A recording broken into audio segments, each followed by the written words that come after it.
What's up, YouTube? It's your friend Flopolopagus back with more of my Zarya build. Now, last time we did this, we did a lot of work on the back piece. We got it, pretty much all sculpted out, get the basic shape of it. If we want to take a look at what we're supposed to look like, we have, here we go.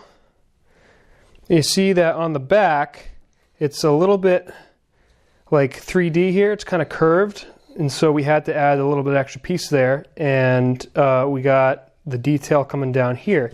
So on our back piece, that was this. So we added here, and what we're going to do today is we're going to add some detail pieces on the sides, so that way it doesn't just look like it just materialized out of nowhere. And then we're also going to do some work on the gauntlet. Now, I had this made yesterday, and I love this.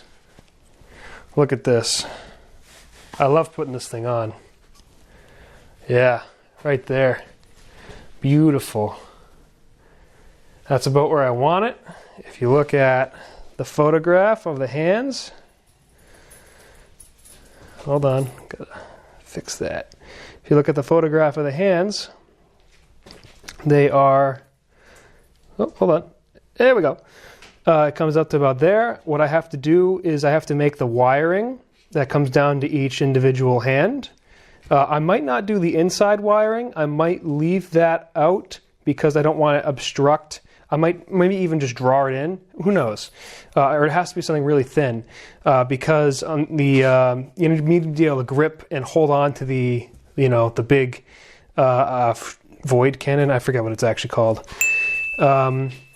So what I can do is make the outside and all the outside pieces. I'll probably 3D print these, 3D print those, find some really thin metal, not tubing, but some conduit or whatever you want to call it there. And what I have as a test piece is this, to make that wiring out of. Now, the tough part is making wiring that has the 4 channels, or 1, 2, 3, 4, I can count, that's 5. This one on the back I think is only 4 because it goes to just the 4 fingers. So what the challenge is going to be is this is really thick. We have some thinner stuff, but this stuff is ridiculous. So we're going to have to get something that's a little bit more on the thick side, and it leaves these little fuzzies in there, which are tough to get rid of. It takes a long time to get rid of those. So it might not be the best option, but I'm going to try it.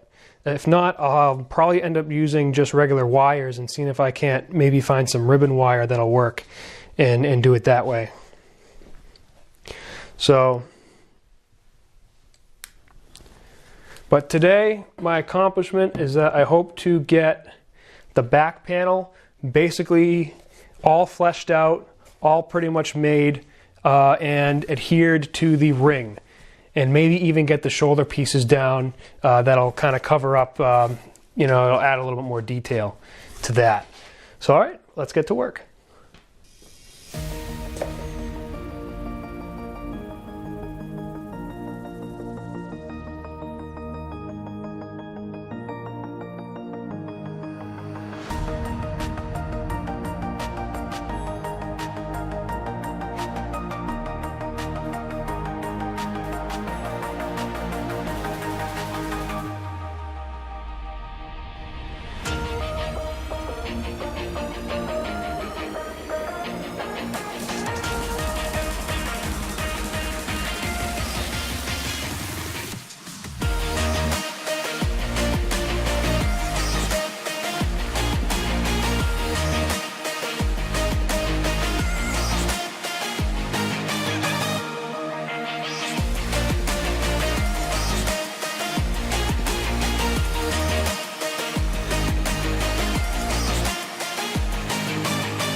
So after about 4 hours of work, we've done a lot of detailed stuff on the back. I've put a lot of effort into the side here, so that way when it's up against something, it doesn't look like it's a 2D folded piece of paper. It looks more natural, more robust. But the inside's hollow for the weight, so that way I'm not carrying a whole bunch of weight around. Not that foam's too heavy, but you got to cut it where you can. And here is where it's going to be there's a little piece of wire that's going to be in here. I'm going to glue a piece in the center so it's going to look like it's bulging out a little bit, just like it does on Zarya's character model. I've also got the detail pieces on the back, which on here there are going to be the couplings here and here. I think the next thing I'm going to tackle is to look into these side pieces here and try to get these lower guys taken care of. So this is getting really close to being ready. I'm not going to mount it just yet. It's going to go in there. And I think we're really getting something here. We're getting really close. Now, what's going to really push me, and you may have seen me work on it just for a small amount of time, is how I'm going to connect these shoulders. Because the challenge here is going to be that this has to come out flush with this piece, but it also has to attach nice and even to the ring here so that it looks seamless. And it's going to come down here and attach underneath the vest at the same time. So it's a very difficult concept. And I'm going to be able to do it. It's just the question of how. I just don't know yet. I'm sure I'm going to come up with it pretty soon. But for now, I'm going to leave that here. If you liked it, please hit the like button. And if this is the kind of content you like to see, please consider subscribing. There's going to be more stuff like this. There's going to be more video games, and there's going to be more military simulation / airsoft. So again, it was really good to see you all, and I hope to see you soon.